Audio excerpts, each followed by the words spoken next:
Good evening. Welcome to Live United. Living United across the Monadnock region to make a difference in the lives of our citizens. Today I have the good fortune to have joining me Mindy Cambier from the 100 Nights Shelter, Open Door Resource Center, and Be Well Clinic. 100 Nights has really expanded its services here in the Monadnock region to really meet the needs of those who are homeless, whether it be in a temporary situation or potentially waiting to move into more stabilized housing. So Mindy, thank you for joining me. Thanks for asking. We had you on a recent show where we had an opportunity to talk about 100 Nights Shelter in particular. But there's a lot of other service that you're providing to our homeless population. Can you talk a little bit about what some of that involves? Sure. The Be Well Clinic is just completed its first year of being open. It started because, well, first of all, it's a free medical clinic where you can make an appointment to see a volunteer provider from Dartmouth Hitchcock Clinic. Currently, there are 4 doctors participating in a rotation. And it's Monday nights, appointments starting at 6 o'clock. So right now, after this first year, there have been approximately 70 patient visits, ranging from a person who didn't think their cut was healing properly to many cases of bad colds that had the potential to turn into bronchitis or pneumonia, and prescriptions written for antibiotics. I think that they have expanded their scope, the providers have. They want to not just be for homeless people, but for anybody who might need a quick stop in on a Monday night and doesn't have a way to get to a different clinic, or somebody who might be uninsured still, which hopefully there are less and less of these days, but there are still a few. It is only acute care, so if somebody had an emergency situation where they needed stitches, for example, they wouldn't do the stitches there. They would send them to the emergency room or an urgent care clinic in town. So this is maybe a little bit of preventative with a scope of also, you know, those kinds of healing issues or the flu, yes. Perhaps, but not a broken bone or... No broken bones. I don't know what they'd do if there was a broken bone. I think originally, you know, the talk that got it started was that in the shelter, when people would check in at night during the winter, a lot of people would put off going to visit a doctor till the very last possible minute when they were coughing or hacking or sneezing so much that everybody around knew that they were potentially spreading infection. And then potentially an ambulance would get used to get them transported to the emergency room. It's just not a good use of resources. So the providers were very concerned that hopefully, if the clinic was offered on site at the shelter, that people would be encouraged when they checked in to the shelter to come downstairs and see a provider immediately and get the antibiotics that were needed. And I think it's been close to 40 prescriptions that were paid for with funds provided to the clinic over the last year. 40 prescriptions that we've worked very closely with Target and the apothecary and a couple of other pharmacies in town to make sure that we get their list of the $4 generics mostly. Occasionally we've had to spend a little bit more, but mostly the generics have proven to be effective. Now, this isn't a clinic for the general public who perhaps is paying for their own health care insurance but can't afford then to go to a doctor because they're paying their premiums. That's not what the intent was, but right.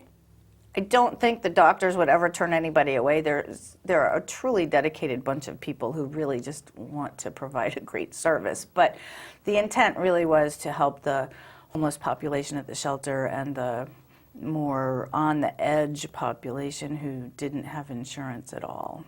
And I know one of the large issues that you deal with, especially in the winter months, is people's feet getting wet and problems with their feet. And I believe it was also started as really trying to be proactive around, looking at people's feet, getting a sense of their well-being, for one thing, and to refer them on if they do need more service than what can be provided there. They have a foot clinic at least once a year downstairs in the clinic, but we also have two nurses who are, I don't know if the correct word is specialists in foot care, but they do that on a regular basis, provide nail care, and they come in twice a week right now to the shelter in the evenings, and people sign up to get a foot soak and any bandages or antibiotic creams or medicated foot powder and a little foot massage, and I have to say that they're quite popular. I've been tempted to sign up myself once in a while. But we ask everybody who comes into the shelter to take off their dirty or wet socks and exchange them for a clean pair that is dry. We try to, it's a combination of new and used socks that come in. We try to encourage people to not wear just cotton socks because cotton and wet and cold don't go well together. And so far, I think this year we've got probably 400 pairs of socks lined up. But as we all know with our own clothing, if you wear something every single day, it wears out. Mm-hmm. So we always look for new socks. We actually just had an interesting conversation with a sock maker who was talking about trying to figure out what their very best price could be so that we could let people know about that.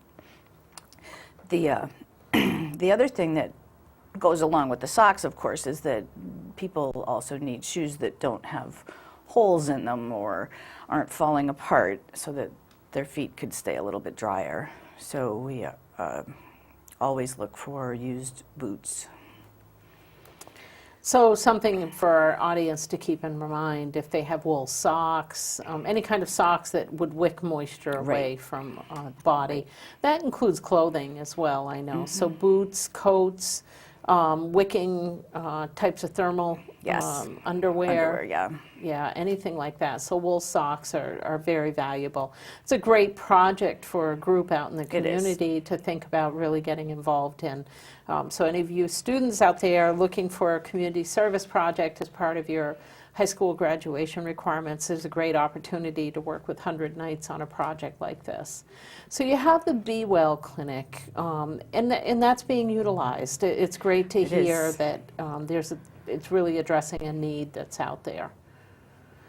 Now, go ahead. They did also expand into encouraging some dental providers to get involved on an emergency basis. The Medicaid expansion does not cover care for your mouth. Mm-hmm. And we have had a few people over the last few months who have had severe toothaches, and a couple of dentists in town have actually gotten involved. That's great to hear. I'm hoping that maybe some optometrist or ophthalmologist. That would be nice too. Because that's the other thing that is not covered. So to think that they could receive all of that care, because many, many people, especially as they're aging, begin to have problems with their dental care. And you want to be preventative around both the eye care and the dental needs. And I think one of the things we have to remember is lots of times the diet of the homeless population isn't always contributing in a good way to their dental or actually their overall health. Yeah, well, and it becomes a vicious circle. Your teeth are bad, so you can't eat the vegetables, for example, that are crunchy because your teeth aren't good enough to chew them, and yeah, it just goes around and around. Yeah. If you don't eat your carrots, your eyes go bad. My mom always told me that. Yep. So you're right. It is a vicious circle. Now, the other thing that you have at 100 Nights is an open door resource center. And I Yes. think people maybe have misperceptions around that. They see it as just a kind of warming shelter that people can come into during the day to get warm, and that is part of the purpose. But there is a lot more to the Open Door Resource Center, and I want to highlight the word resource and have you talk Yeah. about that. I love the Resource Center, I have to say. I try to go down from my lonely office upstairs, downstairs as often during the day as I can. It's not just for homeless people. It is for people who perhaps have no other place really to go and meet up with people and have a place to talk and have a conversation. We try to provide resources in a variety of ways. It could be just simply sitting down and having a person to have a conversation with. We've got lots of volunteers from Antioch and Keene State who come in, and that's what they do. They come in, the nursing students, for example, come in 4 days a week, and they provide information about different projects that have to do with health, community health for the most part, but they'll sit at the table and talk to people about how they should be washing their hands in the proper procedure, and they actually stand at the sink with people and sing happy birthday 3 times or whatever, and for the most part, people are very receptive to it. I mean, I think there's a few giggles now and then, like, oh my gosh, like, you think I don't know how to wash my hands? But it's a good thing. So they do that. It's always around lunchtime, so there's always food provided at lunchtime. Many volunteers and the community kitchen come in and drop off food so that we can provide that. But our staff has also been learning more and more as time goes by how to help people access the things that they need. As much as I dislike computers, they're wonderful for so many things. So many resources can be found online. Applications for so many things can be filled out online, and the staff works very hard to talk to people to find out what it is that they might need access to. So in the last year, there's been many applications made for things like, oh, did you know that you might be eligible for food stamps? Or do you need help filling in a housing application? Or, if you are a resident locally or of a town nearby, the Lions Club might be able to help you if you need that help getting an eye exam and glasses. So we try very hard to connect people to services, other services that are out there. And sometimes that involves trying to find transportation for them to get to other places for an appointment, and making the phone calls to make an appointment for people. At the same time, encouraging them to do as much on their own and for themselves as possible. But it's a group effort. Mm-hmm. And I think one of our last shows, one of the things we talked about is that oftentimes for the homeless, it may be very stressful Yes. in their lives right now, that they're experiencing homelessness, that they don't have shelter, they're struggling to meet their food needs, and some of these are families. Mm-hmm. And it's not that they don't want to be working, they don't want health care, they don't want access to services, perhaps counseling services to assist them with mental health needs or substance abuse needs or other things that they may have going on, partially the stress contributing perhaps to some of that.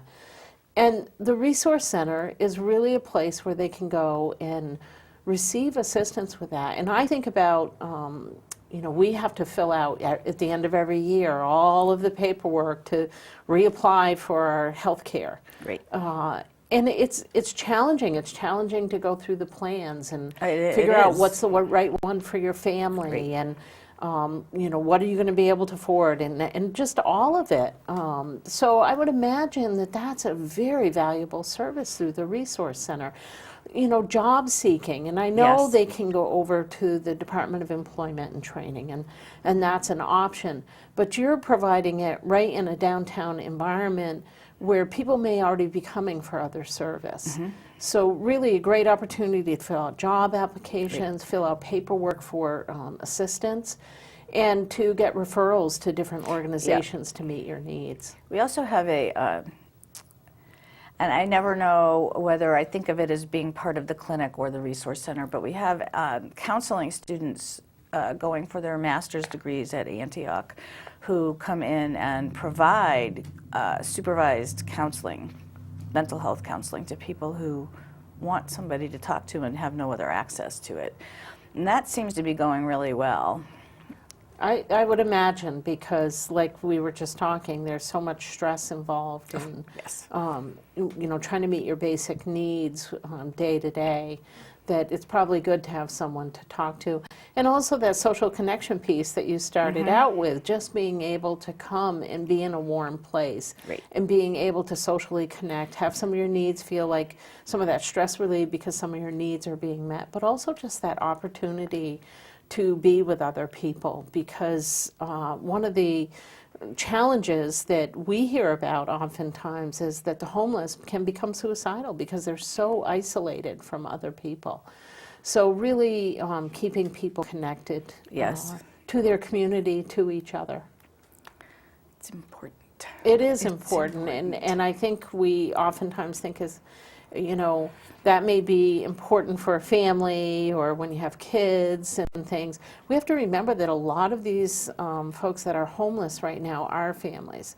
There are veterans and the veterans' families. That it's a real mix of people, and I was just reading and sharing with you some of the data from the state, and almost 50% of our homeless population are folks that are veterans and their families. And we have a lot of work to do around Yes. that. And, especially I think about this time of year, and you don't want anyone to be in a situation where they feel alone and isolated. And they're in the cold, literally in the cold.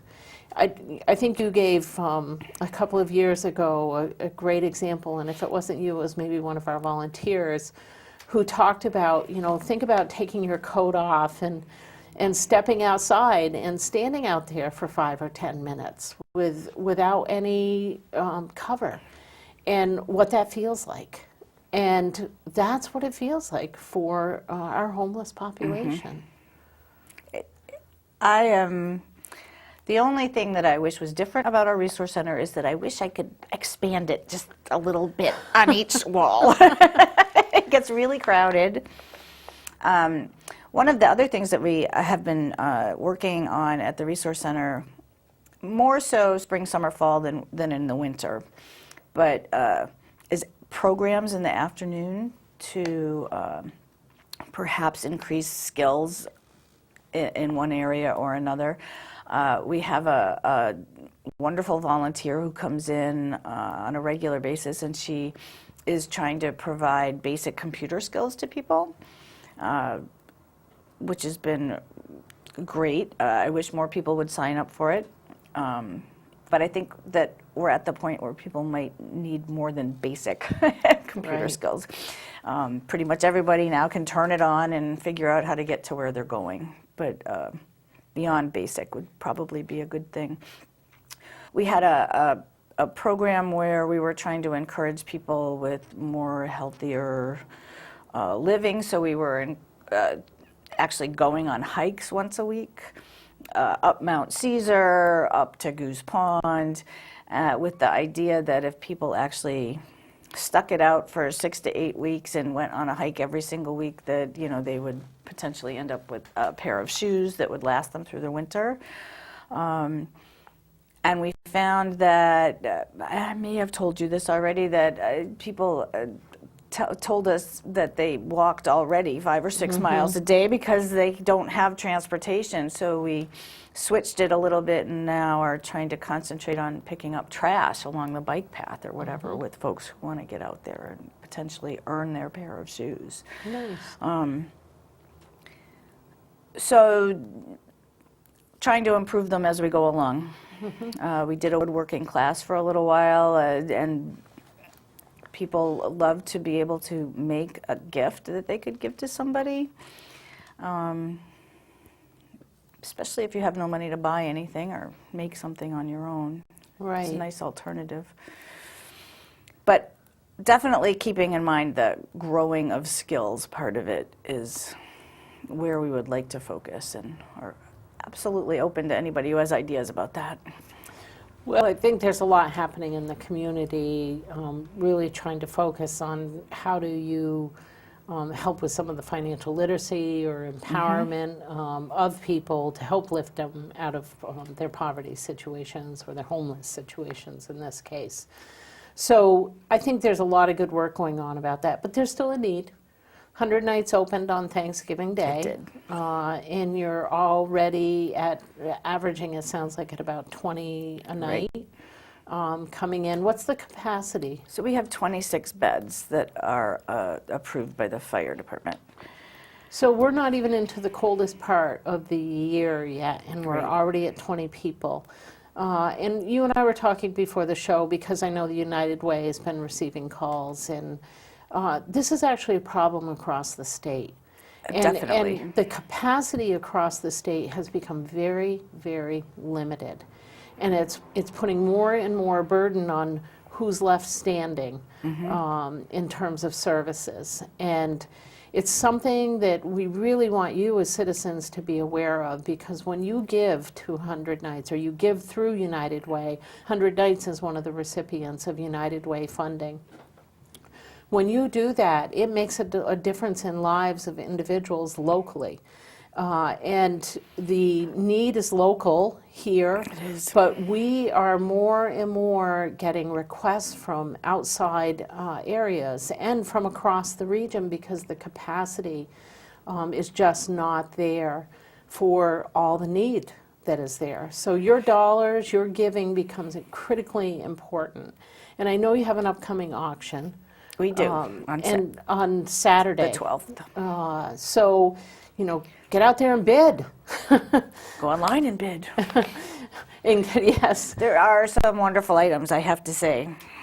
I'm hoping that people will make their bids. and they can do that online. They can put their bid in online, and when the auction starts on Saturday morning at 9, we'll be starting the bidding where the online bidding ends. Okay. So how would they? But if somebody started the bid at $1 over the face value, I'm pretty sure they're going to win the item. So how do they access the online? So it would be at our website, which is www.100nightsinc.org. And at the top of the homepage, there's a tab that takes them to the auction information. So, you know, I talked about the giving, but I think the other thing that we're really in need of is volunteers. Yes. Your center can always use volunteer folks, and folks that can, if you don't have the time to volunteer, who can give those socks or give those coats or give some warm hats, mittens. Long underwear is a long big need. underwear. Absolutely, and personal hygiene items. And I know you like the little kits that can be made available with a toothbrush, toothpaste, shampoos. Folks are in need of those things, deodorant, Right. all those kinds of things. So that's an opportunity if you can't give time. But I know that you're always looking for people to come into the center and help support the different aspects of it. You have a great team of doctors working at the Be Well Clinic, Yes. and college students really supporting the Open Door Resource Center. But you still need other people, and that could be simply coming in and talking, It could. sitting and talking with someone so that they don't feel isolated and alone. And especially this time of year. This time of year is hard for a lot of people. Oh, many people. And the weather doesn't help. Right. We've been really lucky with the weather so far this year, but it's getting colder. And the it's other going to piece that snow. I think we need is advocacy.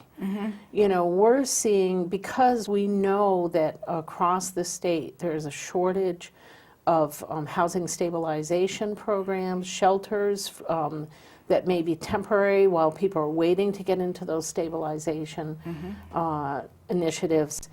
It's a huge problem across the state, and we need to reach out to our local community counselors and legislators and really make this a very public issue. And again, you know, thinking about families, veterans, our children. You were just sharing with me that you just had a family that needed to come in with 3 children under the age of 6. 8. And they were coming from out of the area. There was no place that had any room or beds open in the entire state. And I said to the person on the phone, we're a wet shelter. I mean, we don't turn people away. And we wouldn't turn this family away, but it's not the most appropriate environment. And if there's anything else that you can find for them, I would encourage you to do that. What I heard was a potential end result was that they were going to split the children away from the parents so that the parents could get into a shelter that had room, that was a shelter that did not accept children, and that the children were going to have to stay with one of their relatives, which is a horrible situation to put a young family into, I think, splitting them up. You know, we are working with a group of women leaders, the United Way is right now in the Monadnock region, to form a women's leadership council that'll focus on different issues. And I know one of the videos we just shared with them is a United Way initiative in Wisconsin that's working around the poverty issue. And you know, one of the things that really struck me during the video was this child talking about hearing their parents, you know, not being able, talking to each other about not eating that night because they wanted to make sure their children had food so they could keep shelter. And then, you know, later in the video, you see the dad, and he's crying, and he said his biggest fear is his children they'll come in and take his children away from him because he can't fully provide. And here is someone who lost their job. You know, he talked about, I lost my job, I haven't been able to find another one. You know, we'd always lived paycheck to paycheck. When we lost that, we're losing everything, you know, and they had reached the point where electricity was turned off in the house. And so, you know, it does happen out there. And, you know, we can't forget those families. We can't forget those children. We can't forget those individuals. Right. For me, personally, Kelly, I don't want to forget anybody. You know, the families certainly, and I hate seeing them split up because it is a true fear that you will never be reunited. And how do you know? You don't know. The veteran situation, the senior citizen situation, I mean, I feel like there are many, many families and people right now living one paycheck away from total disaster. And beyond that, I also think that there are people who are just in need of so many other services for mental health issues or substance abuse issues, and there's not enough funding for those programs either to cover the amount of people in need for it. I don't know that I think they're any less worthy than everybody else who's in that big pot of trouble. It's very true, and it's part of when you think about the United Way, and oftentimes why people donate through the United Way is there's a broad array of services that are funded through those donor dollars, over 50 different programs. And, you know, but the need is great. And this is the time of year where we encourage people, you know, really think a little bit deeper about what you can give and who you're giving to. And keeping in mind that it's a whole fabric and a whole safety net that has to exist out in a community. It's not just 100 nights. It's that mental health service. It's that substance abuse service. Together, it's that it's everybody working together. Exactly. The community kitchen. Because oftentimes when a person is in need, they may need multiple types of services to really support them. So You're doing great work, Mindy, and we're so thankful to have programs like 100 Nights here in the community. And audience, you can hear that there's a shortage of these types of programs across the state. We're fortunate here in the Monadnock region to really have this kind of shelter, this kind of open door resource center, a Be Well clinic that's really supported by the community and happening right here in our region and making a difference in the lives of so many people. I know last year that you had over, I think, 152 At the shelter, yes. at the shelter. 152 different people. Yes, and think about that, and that was over kind of a short, it was a little bit longer time period last year because it was so cold. It was brutal. And again, here we are fortunate in the Monadnock region because our churches stepped in and really took the overflow because the shelter can't house more than 26 Right. people. And we had way more than 26 Often last 30, year. 38 a night. So Yeah. a dozen people really going into the churches to stay. And that was a cold, brutal winter last It year. lasted forever. We've got our fingers crossed this year that with the late start of winter, it's Yes. not going to be something that carries into the spring that way. So the shelter's open. What are the Open Door Resource Center hours? So when the shelter is open, the Resource Center actually opens earlier in the day so that once people leave the shelter, go have breakfast at the Unitarian Church, by the time they come back and need a place to be inside, it's about 8:30. So instead of opening at 9 like the rest of the year, we open at 8:30. We will stay open until 4:30. But we are encouraging anybody who's inside between 3:30 and 4:30 to help us clean up and get the place ready to start again the next day. One of the changes that recently happened since Thanksgiving, actually, is that our weekend tailgate dinners and Sunday dinners have actually moved locations. We did not have enough room in our little resource center room to serve 50 people dinner with the volunteers bringing in the food. So we actually have moved the dinner location to the United Church of Christ at the head of the square. They have opened up their dining room to us. We still have food coming in hot or cold if it's salads and things, ready to serve. We're not making use of their stove or ovens. But I have to say that the feedback that I've gotten about that so far is that people are much more likely to sit and talk with volunteers and mingle a little bit more. More volunteers have room to come in and do that. So I think overall it's a good move for now.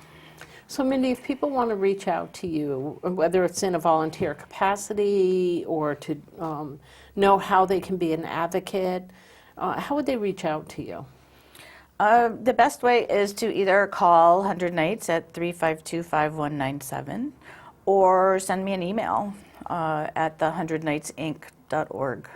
And it's on the website. My email is listed at the bottom of the first page. And do you have a Facebook presence at all? We do have a Facebook page. It's just called 100 Nights. I think it's called, well, just 100 Nights. You'll find it. So people can access you with technology. Yes. And what is your location? If somebody just wants to walk in with a pair of socks or a bag of socks or personal hygiene. It's 17 Lamson Street in Keene, so at the corner of Federal and Lamson Streets. Now, do you recommend that people call you ahead of time if they're bringing in donations? Donations can come in anytime as long as we're open. So weekdays before 4:30 is a good time. If a lot of people have trouble with that because of their own work schedule. So then I would recommend calling because somebody's always there after 4:30. It's just that we're not downstairs in the resource center. And what time do people come in for the shelter? Shelter is opening this year at 6:45 in the evening. And they have to come in, I believe, before 9. They have to come in before 10 Okay. at the latest, although it's much easier to come in earlier because then you might be able to participate in getting those new socks or getting the deodorant you might need or getting a snack that will help hold you over till morning. And again, capacity is limited, so It if you is. get there earlier, it's always better to ensure that you're going to have a Right. bed for the night. Yeah. And I know I was recently there, and you've got the beds all lined up. The place was ready to go for opening. Yeah. And you did a Thanksgiving event this year, and how did that We go? did. Well, Thanksgiving is one of those holidays where everybody loves to help and participate, you know, and we had probably enough food scheduled ahead of time that we knew was coming in to feed 60 people. And then we had six turkeys come in, all cooked and sliced up, totally unannounced that we didn't know anything about. The meal was wonderful. Everybody enjoyed it. There were probably 25 people there and a whole bunch of volunteers. Thanksgiving is also one of those holidays where the community kitchen does such a great job with all the boxes and boxes to all the other pantries that everybody, it seems, who is in need, who has a home to cook in, has a place to be. And many people who don't have necessarily their own place to cook in a home have family who will, or friends who will tend to invite them in for that holiday dinner. So I think that the 25 people who showed up for dinner with us at 100 Nights really had no place else to go and nothing else to eat. And they had I think that it was enjoyed by everybody. You know, again, we're so fortunate to have those kinds of contributions coming in for those in need. And I'm sure that food is put to good use at later dates. We made layered pots with, you know, all the leftovers and froze a couple and served a couple the next day. But yeah, they're probably having it for lunch today too. But it's wonderful to know that there's something for people to eat. And we are blessed here in the Monadnock region to really have, we had, I know, the Beaver Lodge and other groups also sponsored Thanksgiving dinners for anybody that needed to come in. So I know there's a lot of other groups out there that are doing this, but again, it really does speak to not only the kindness that people feel here in the region, but also people really feeling like they want to do something to make a difference in people's lives. So we're lucky to have that. There's a very strong spirit of community around here. And what a great time of season to have that kind of spirit. And, you know, just want to remind you, audience, that that's the kind of spirit we need year-round because these issues don't go away. Right. We have challenges, but you're what makes a difference in making those things better. And we all have to remember that we can take part in that in some little way. Even if we may be one of the people who's in need of those services, there's sometimes things we can do that's going to help someone else, but helps you at the same time. Yeah. So, you know, get involved, get out there, be part of the community. And if you want more information about how to connect with 100 Nights, again, you can contact Mindy at the 100 Night Shelter. And through their website, Facebook, phone calls, walk-ins on Lamson Street. You can contact the United Way at Center Street here in Keene or at 352-4209 or through our website, which has email for the United Way as well. Or you can call 211. And if you call 211, you'll receive a referral if you're someone in need of services, such as 100 Nights. So Mindy, I want to thank you again for joining us. Any last thoughts or things you want to share with our community out there? I just want to say thank you to everybody who is so supportive of not just 100 Nights, but all of the agencies of the United Way and all of the work that is done. It's a pleasure to be a part of such a giving place. And I couldn't agree more. Audience, I want to thank you for joining us tonight, and I want to remind you, please remember to give, to advocate, to volunteer, to live united. Thanks for joining us.